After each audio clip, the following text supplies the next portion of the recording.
So my co-panelists are remote, actually. I'm just going to awkwardly sit here by myself. But I'm hoping they got to join. Mallory, Gurshabad, are you online? Yep, we're here. Hello. Oh, hey. Awesome. Wish we were there with you, but thanks for holding it down for us. For sure. And thanks, Gurshabad, for joining. I know it's like super late in India right now. But yeah, Mallory, do you want to kick us off? Yeah, so I'm going to be moderating the panel, but we're all sort of going to participate, and I'm really hoping as well for audience discussion.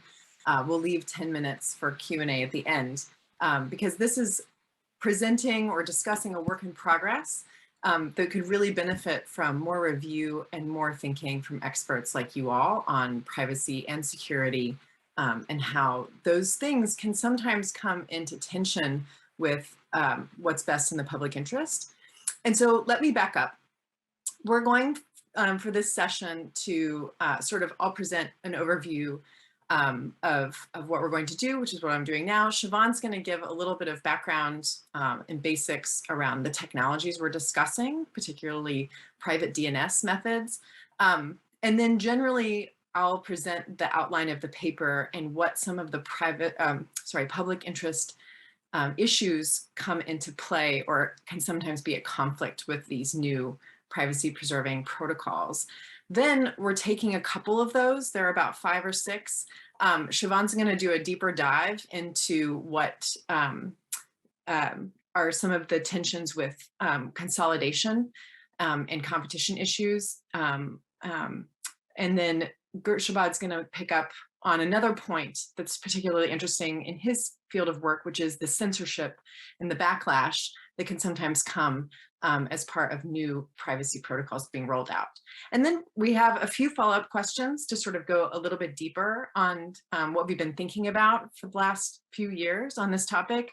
And we'll invite you all to join us in asking and answering and discussing those questions. So that's generally the outline. And I will go ahead and ask Shivan and Gurshabad to introduce themselves when they first present, and I'll go ahead and do that for myself now. So I am the Chief Technology Officer at the Center for Democracy and Technology here in Washington, DC.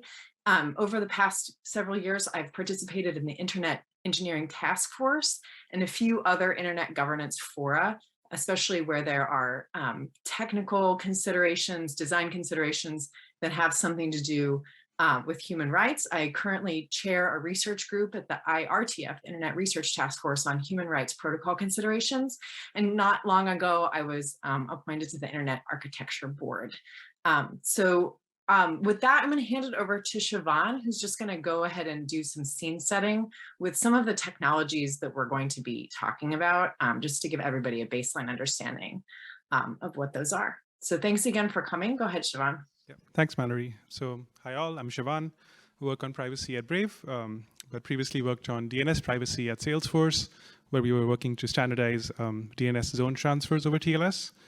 I also co-chaired the DNS privacy workshop at NDSS last year, remotely though, so this feels a lot better. So I'll go ahead and give an overview of DNS privacy protocols. So typically what you're trying to hide when it comes to DNS in general is who queried for what.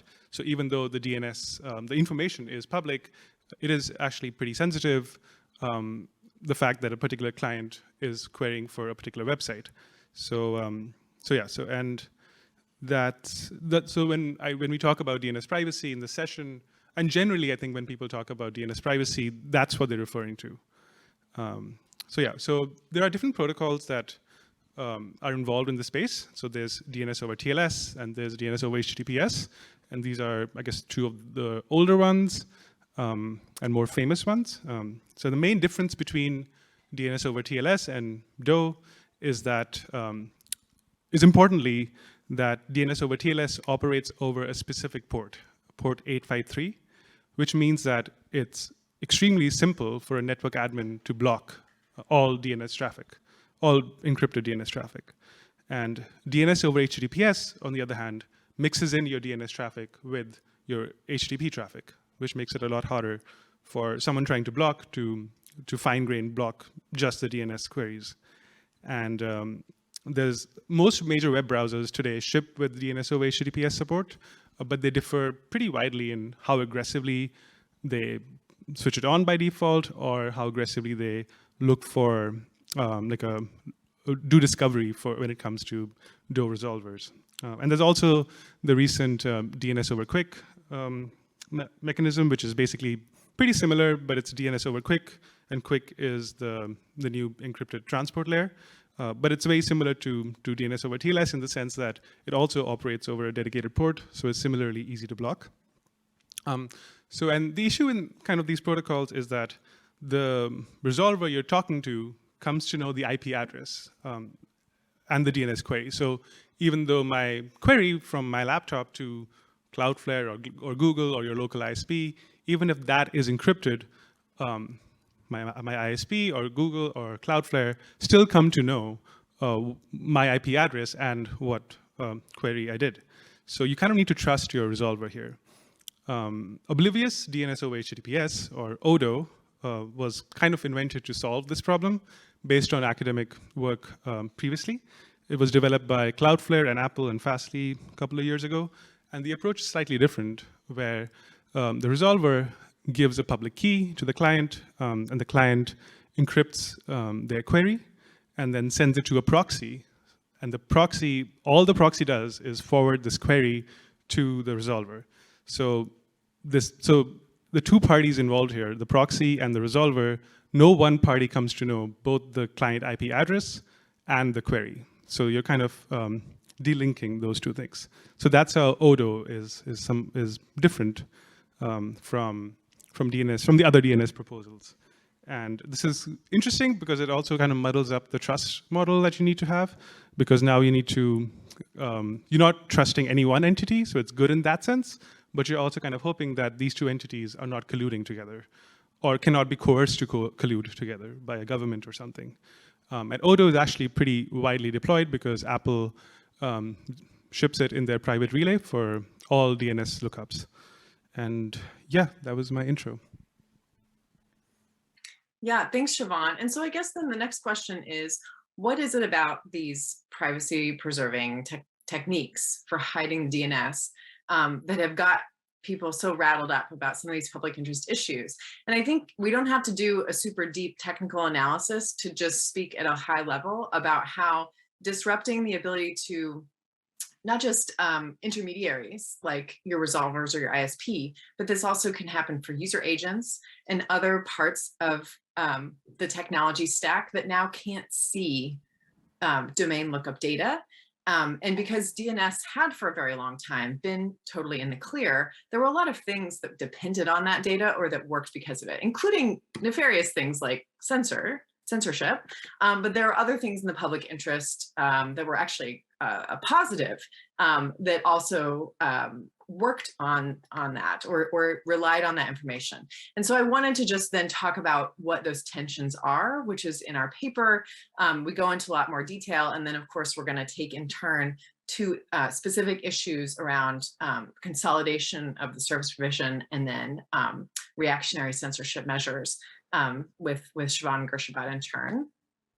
So the slate of tensions that this also, the other impetus I would just say here for why we wrote this down or why we documented these things was because the criticisms were coming from a variety of directions.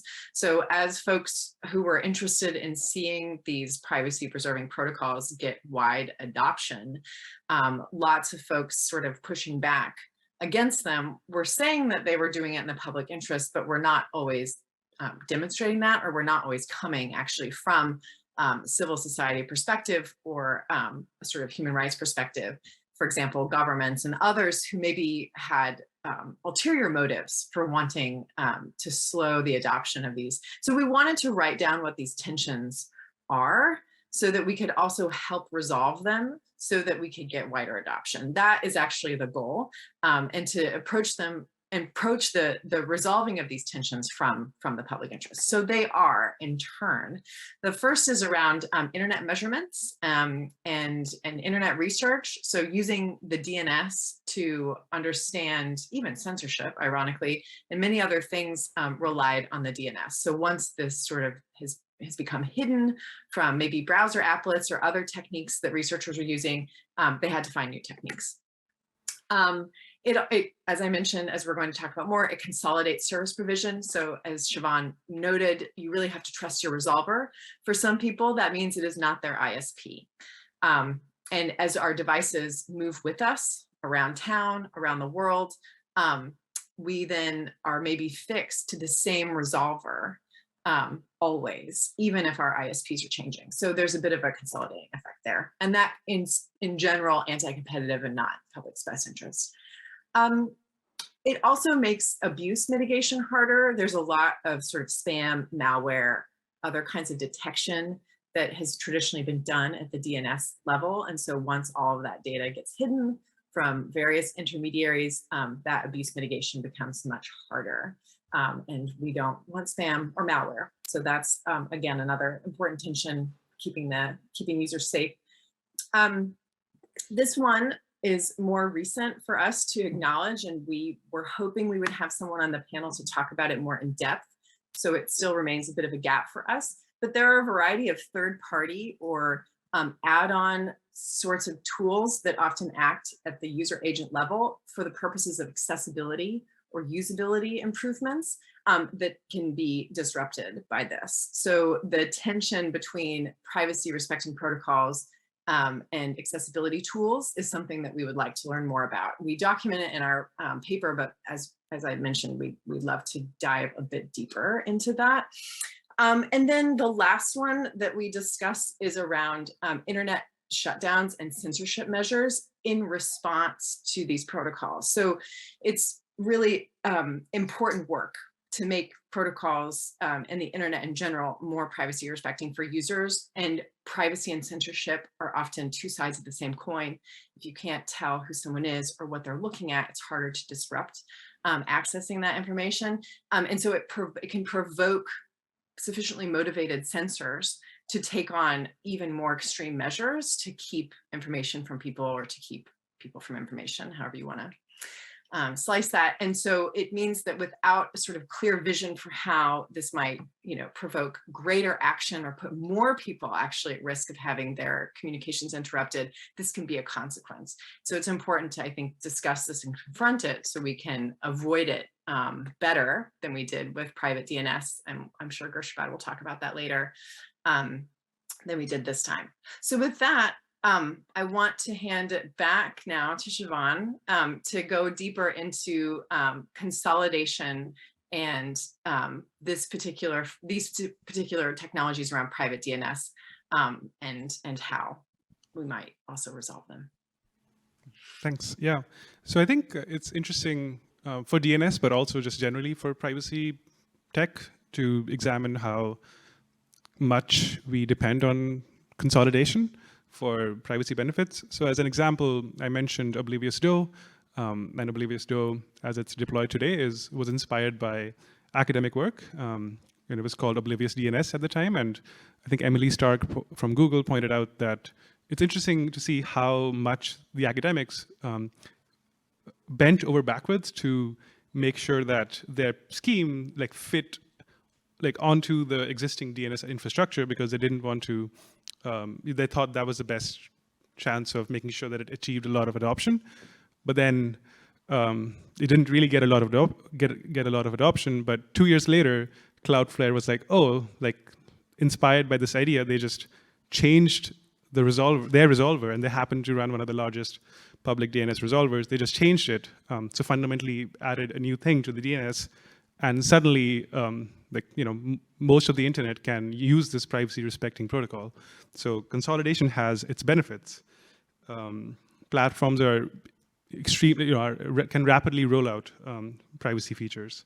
So that's good in a sense. If you're, as privacy people who care about privacy, that's great. But also, this often means that one single provider gets all the data. And even if one provider doesn't get the data, the trust model is kind of confusing, and there's the chance of collusion. But if let's say everyone trusted their ISP, then you would not need any of these DNS privacy mechanisms, or at least like the stuff from the client to the resolver. So in an ideal world, this would be a lot more distributed, and you wouldn't need this kind of consolidation. I think DOE is kind of the starkest example of this over the last few years. Mozilla got a lot of heat when they tried to, or when they were working on DNS-over-HTTPS, mainly from ISPs, who, a lot of folks don't trust their ISPs in the US, but like people elsewhere often do trust their ISPs. But it was kind of interesting to see that the ISPs who were most against DOE were exactly the ones who were also like mining user data and then selling it, which kind of tells you something. So yeah, I mean, all this to say that there is a tension here, and we should be aware of that tension, and we should really focus on, when we design protocols, as protocol designers, we should try to make it so that we don't de facto just rely on consolidation as something crucial to ensuring privacy. And somewhat tangentially, I think it's also interesting to think about UX when it comes to DNS. So it would be great if we could say that, if a browser maker could say that, oh, you know what, a user can just go and select their own DNS resolver, and this solves all of your problems, right? Like now you're not, the user is choosing an encrypted DOE resolver for themselves, and that's fantastic. But except that it's extremely hard to get meaningful consent when it comes to something as technical and down in the weeds as DNS. But I think it is kind of an unexplored area of research. Like no one's really done too many studies on this. So I think it'd be good to see if there is some kind of metaphor that we can use, or there's some user education that we can do, if to make this DNS choice more meaningful, or we can just conclude that this is impossible and give up, and we can all move on. Because then, and I think another aspect of this is like no one's also done too many studies about, what is like, if there's latency in DNS, like what is the actual perceived delay for a user when it comes to loading a website? If it turns out that DNS is not the blocking piece in a user's website experience, then we can use something even more private and less consolidated, like DNS over Tor, which will have performance benefits, but is, I think, kind of like gets us both the privacy benefit and the decentralization benefit. So to conclude, I guess there are various advantages to consolidated approaches, but we should really like think quite hard about when we're developing these protocols in the first place. Yeah, thanks a lot for that presentation, Shivan. And I've already queued up a couple questions that I'm going to wait to ask you until Gurshabad presents his piece. So Gurshabad, I'm so glad you've joined us. Thanks for waiting to talk. And if you wouldn't mind just introducing yourself first before you jump into talking about how this creates some tension with the need to keep the internet free from censorship. Thank you so much. I'm Gurshabad Grover. I'm joining from Bangalore, India, where it's about 3:30 a.m. So I hope you will forgive me for any lapse in coherence. I'm currently an information controls fellow supported by the Open Tech Fund. I'm studying online censorship, specifically the legal and technical architecture of censorship currently in India and Pakistan. In the past few years, I've also been an active participant at the Internet Engineering Task Force and the Internet Research Task Force, advocating for more security and privacy in network standards. And it's a pleasure to be here. Thank you so much for having me. On DNS privacy and censorship, I think as both of you have already sort of said, plain text DNS queries are available to the internet service provider, ISP.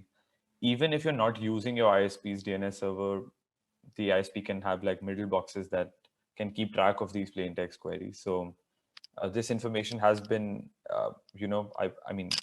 across the globe, like tracked by ISPs, and in some cases also like user traffic patterns have been sold by them for monetary profit.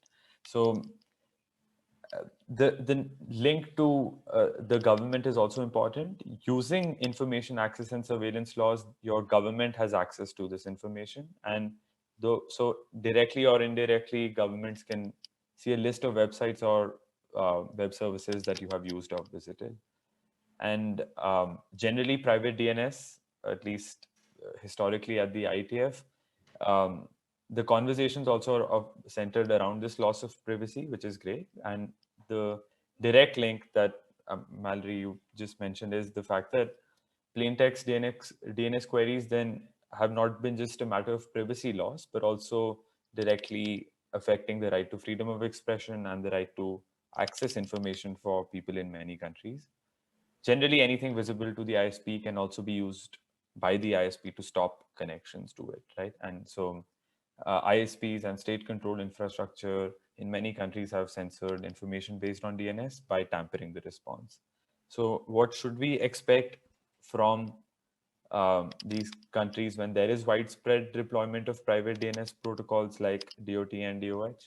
I think first is the tendency to block the use of the protocol itself.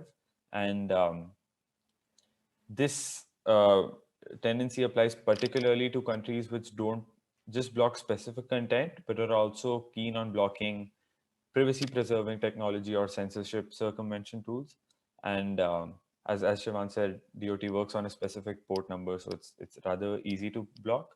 And in fact, some criticism of DOH was also that it might be actually easy to fingerprint HTTPS connections that are carrying DOH queries. So that may be possible. We haven't seen particular evidence of that.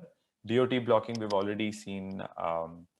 There's a paper by Simone Basso that sort of studies DOT and DOH blocking in Iran and China, particularly, where we've seen both. So yeah, the second tendency I wanted to describe was blocking specific endpoints. So even when it comes to DOH, let's say you're using Cloudflare's or Google's DOH server, the endpoint is still the same, and there are still privacy holes in other protocols like HTTPS, where using the server name indication, you can block the endpoint specifically, even if you're not blocking the protocol itself.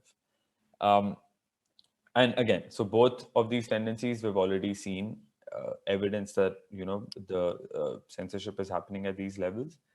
One, Mallory, you mentioned the part about DNS privacy versus internet shutdowns. So this line of thinking that when there is an advance in privacy, certain countries or certain governments might take disproportionate steps, right? And I think even in their calculation, there is attention and negative press attracted if you take draconian steps like internet shutdown. So, and I don't know if there's like a theoretical framework to say that it will lean in that direction, but some instances clearly indicate that. So I think it's very worth exploring.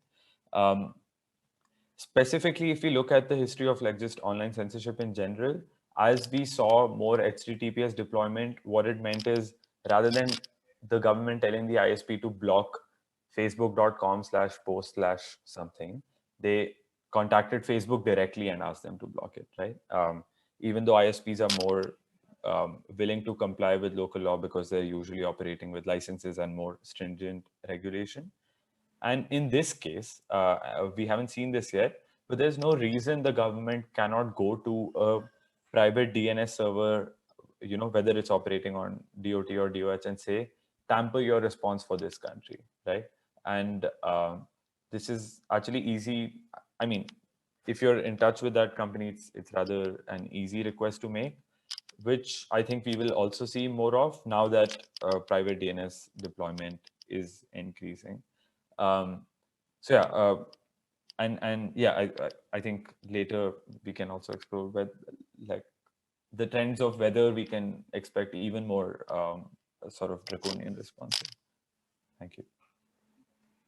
Great. So yeah, so this should give folks an idea of the kinds of ways we approach this problem, actually leaning into the fact that there's a tension there and trying to figure out how to resolve it. So I know that we haven't necessarily offered a lot of ways to resolve it, but one of the first steps I think often is just acknowledging that there is a real problem rather than trying to gloss over it. So Gershabad, I want to start my own questions with you, and then I do promise to stop 10 minutes before we're done so the audience can ask questions. But with what, like, the example that sticks out to me with respect to how protocol developers maybe were thinking about this particular case in advance was server name indication encryption. So in HTTPS, in the handshake, even for encrypted HTTP, right, there is a plain text request for the server name indicator that is often the same data in the DNS. So if you're not hiding that, then, you know, is it really working? But then the problem with encrypting that seemed like it might not go well. And it is indeed what we found. We saw censors going ahead and blocking TLS 1.3 that had the encrypted SNI extension. Can you just talk a little bit about why that happened, or like, you know, how you feel like it might have been done better?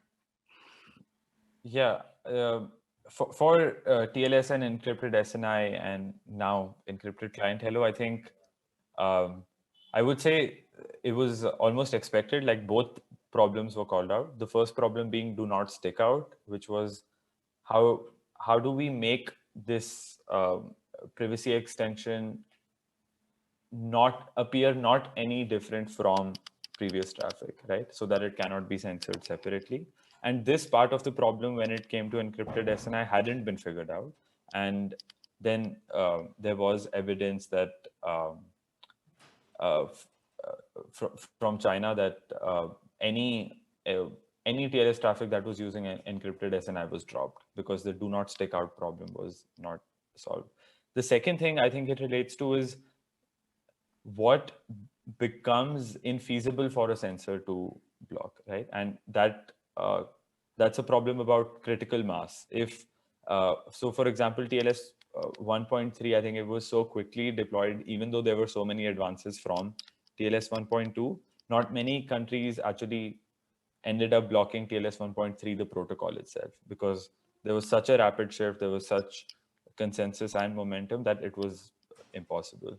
For encrypted SNI, we saw that there was only one company, I think, at that time that had actively pushed it, and there were reports that it was blocked, right? So I think both the design problems, and I'm not saying that's easy to do, either of them, which is do not stick out if you're just making an extension. And the second, like, how do you achieve critical mass so quickly that it becomes infeasible for a censor to block that traffic? Yeah, perfect. And too big to block is something that we call out in the consolidation section that Shivan has talked about, is like, you know, maybe it's one of the things where, you know, it's like at least you can, you know, you have the power to do something good. So my next question is exactly on the same point, but for Shivan. So the rollout question that Gershabad just talked about for DOE and DOT, it was a little, I think I found it really interesting to watch the discussion coming from ISPs in particular, who were very reticent, pushing back against this. And then of course, actually the solution is that they all just ended up adopting it too and started resolving queries using DOE. And I think it was something maybe you didn't quite call out or mention in your intervention, but we do discuss it in the paper about the difference between using trusted resolvers, which is how I think Firefox does it with their trusted resolver program, and then the way other browsers might do it with opportunistic DOE lookups, meaning, you know, if you're, and maybe you can just go ahead and explain. I won't explain it, but I want my question around that is, what are some, I think, ways that we can try to tackle this rollout question, both to address like Gershabad's position, but then also like, you know, the pluralism and trying to defeat then the consolidation issue. Yeah, I think, so yeah, like you said, Mozilla had a trusted resolver program. And the idea was that as long as an ISP offered to provide an encrypted DNS service and agreed to comply with a bunch of principles, like, we won't store the data beyond 24 hours, we will not use it, we will not sell that data, so on and so forth. Mozilla said that we would include them as one of the available options for a user, and would also, I think, I don't remember this exactly, but I think would also do a first check the local ISP to see if they have a service, and then if that service also was part of the trusted resolver program, then would use that DNS resolver, which is I think it's a cool idea, and I think that's actually in production, and it's like, I think some of the other browsers took a more opportunistic view of this. So like, if you try on a local level, and if that doesn't succeed, then you then you kind of use the Google DNS-over-HTTPS resolver. So I guess those are the two differences. Like, do you nail down and you say like, okay, these are the things you have to comply with before you are allowed to become an accepted DNS resolver, or do you just check the local network, see if something exists, and then you roll it out? So yeah, I guess those are the different kind of approaches that browser vendors took. Like Brave is also considering like different experiments, but we have to be careful about like rolling it out by default. I think that is the question that is extremely like hard to tackle because like, where do you roll this out by default, and for what regions, and so on and so forth. So I think, and when you do roll it out, like, do you risk breaking a bunch of websites and stuff? So so there's a question of like running experiments and stuff, and yeah. So I think those are kind of like all the different approaches that browser makers have taken. Yeah, and it really matters. I mean, it isn't just about the protocol. It's about the implementation. I found I would say most of the discussion we've been having is, not related to the design of the protocol, but it's been a really useful example. And so I now, right on the dot, 10 minutes left, want to open it for questions. I'm moderating, but I'm not also able to see, I think, the room if there's a mic queue or however that's handled. So Shivan, I might ask for your help a little bit if there are questions and how to. So I can help out here. Oh, awesome. Thank you. We have requested everyone to post questions on the Slack channel, so you won't see folks on the room asking questions. But the intention of this panel was to get people talking and discussing, and you achieved that. And there are a lot of questions on the DNS panel, so please take a look there, and you could answer many of them. I'll take a few. The first one is from Leah. So can you talk about why folks other than enterprises are blocking encrypted DNS in practice? In a corporate setting, Leah suspects that it might be blocked so that the security team can try to track, command, and control traffic from malware. There might be other motivations in some organizations, but the security people they know tend to think about that as a primary trade-off. Yeah, I'm happy if anybody wants to jump in. I mean, this sort of goes to the other piece about, in the end, ISPs just ended up adopting it and resolving DOE. A lot of the intermediaries, including enterprise solutions, also can resolve DOE queries. They essentially receive it, just as Shivan is saying, opportunistically, first at the local, and because its DNS lookup is hierarchical. If you yourself are offering DOE, then you will receive those requests, and you can, as an enterprise, then do your filtering and blocking as you wish. So that is actually one solution, is just to adopt this newer protocol. Do others have responses? Yeah, I mean, and so one use case that I've heard is just from people like software makers who make like child protection software. So if you're running, often I think you run this on your local router, and parents want to make sure that their children are not talking to anyone that they don't approve of. So that's where I think those makers of that software often don't like the fact that now they can't see the DNS queries at all.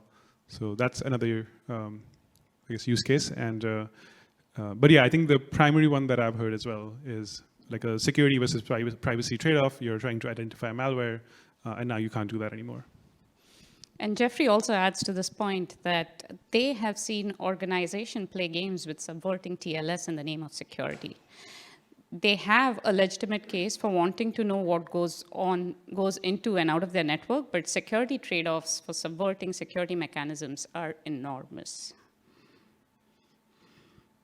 Yeah, I mean, this goes back to TLS, in which would not be standardized in the IETF as enterprise TLS, as the ability to sort of interrupt a secure TLS connection, but it did get standardized in the European standards body, ETSI, and then had to change its name because the IETF threatened to sue them over calling it ETLS. But yeah, I mean, this is a classic problem. There's always going to be a tension. If you're a parent or a boss, you may want to attack, essentially like the attacker, right, is certainly an architecture that we deal with a lot. And for some, that also then means government would be an acceptable attacker, but just certainly not for everyone. So we're trying to think about core internet infrastructures versus, sort of local realities. And I guess there's a pluralistic view there, but there's obviously balance. There's this other comment on this topic by Joshua that government agencies might also have the same interest, and also education filtering blocking technologies that company use. Sorry, let me read that again. Joshua wouldn't be surprised if companies that provide educational filtering blocking technologies blocked encrypted DNS too.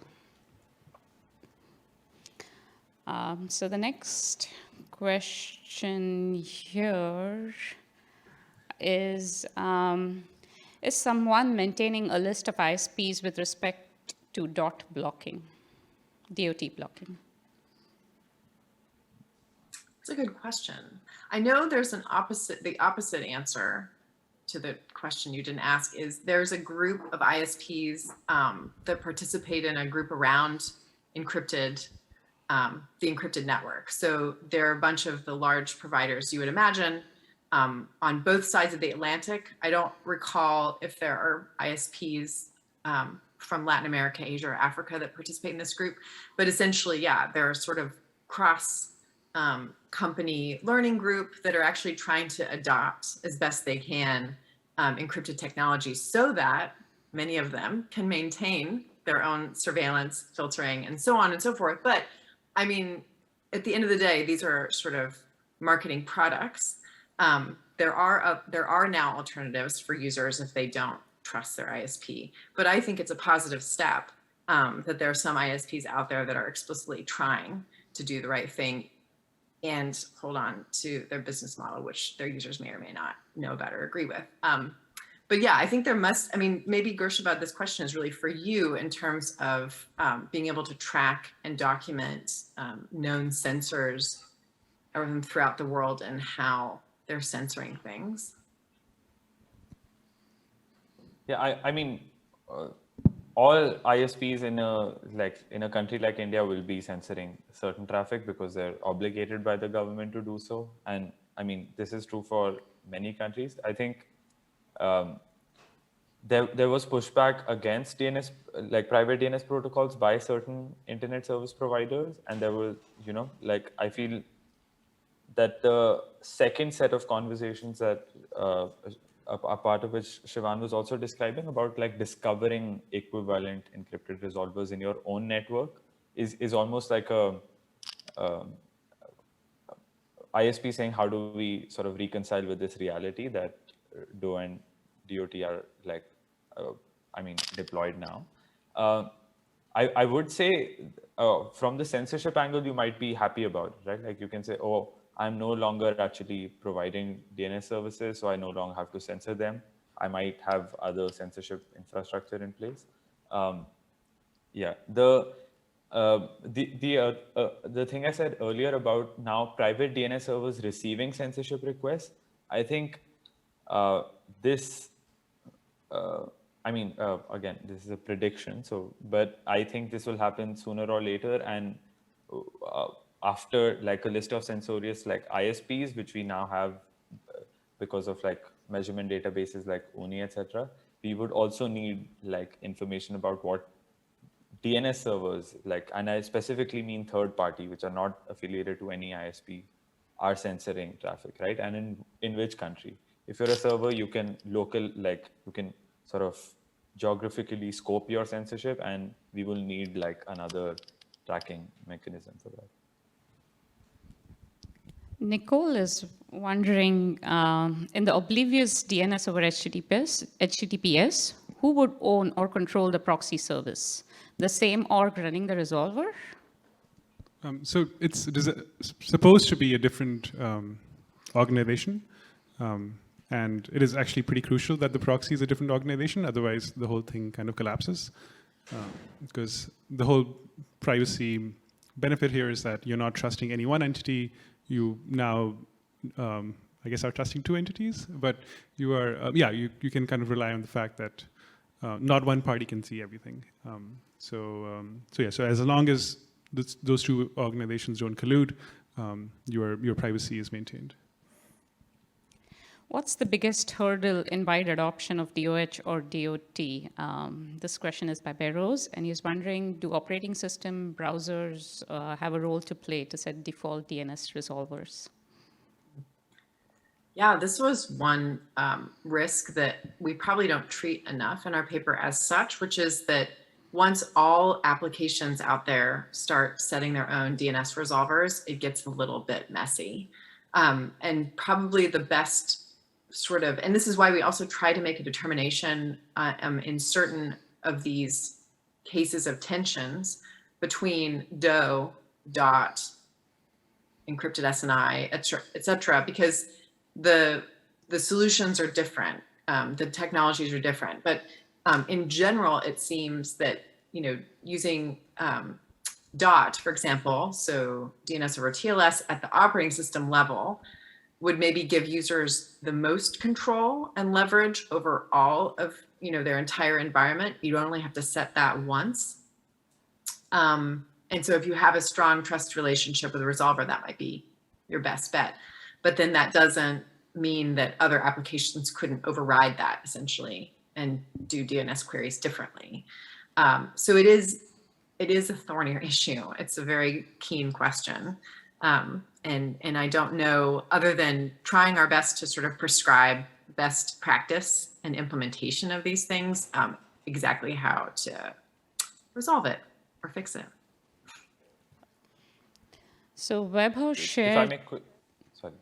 Yeah, go for it. So Webhost shared a document. Sorry, whom am I speaking over? Please go ahead. No, please go ahead. I was going to move to the next topic that has been a lot of discussion. And this is a document that Webhost shared about Comcast certainly does not sell DNS data. And so please take a look at it. And there are a bunch of questions and discussions about it, which need a lot of context. So moving to the next one is from Muxit.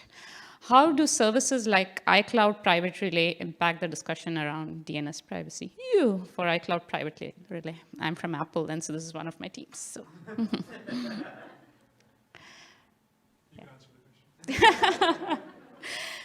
Well, I would let you take a go. But yeah, this iCloud Private Relay basically protects your IP address and obfuscates your DNS entry before it goes to an external resolver.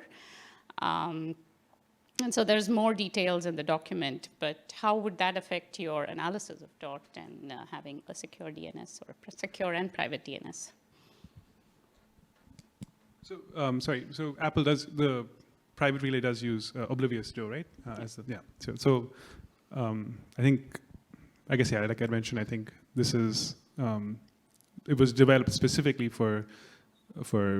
against the idea that you would have to trust one resolver with all your data. So I think it's the step in the right direction.